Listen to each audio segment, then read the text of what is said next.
Festival do Coração, uma das escolas de samba mais tradicionais do Brasil, interpretou um samba diferente, em alerta à principal arritmia cardíaca do mundo. Alô Brasil! Bateria nota 10 do Vai Vai, enchendo seu coração de alegria e poesia. Quem tem esse tipo de arritmia corre 5 vezes mais chances de sofrer um AVC. O acidente vascular cerebral, mais popularmente conhecido como derrame, é a principal causa de incapacitação física e mental no mundo.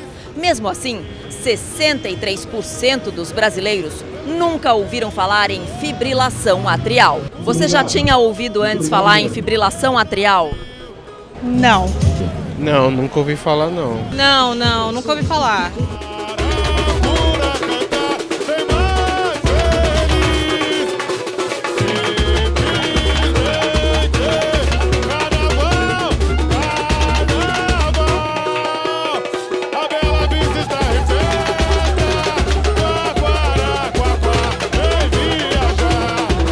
Coração calminho.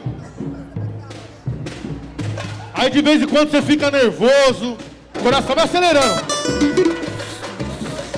Tá tendo um treco no coração.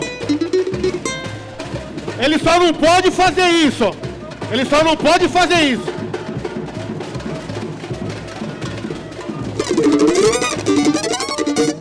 Se o coração fizer isso, pode ser o quê? Fibrilação atrial.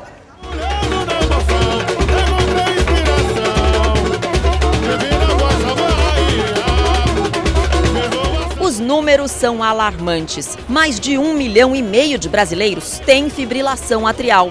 Porém, metade dessas pessoas nem desconfia, já que muitas vezes a doença simplesmente não apresenta sintomas. Se você tem essa arritmia, você tem que tratar.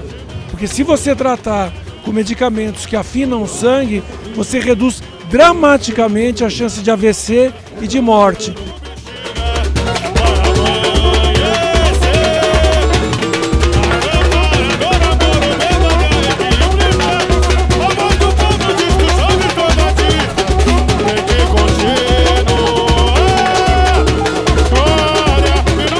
É importante a Vai Vai dar essa mensagem e contar pra gente essa correlação entre o ritmo da música e o ritmo do nosso coração.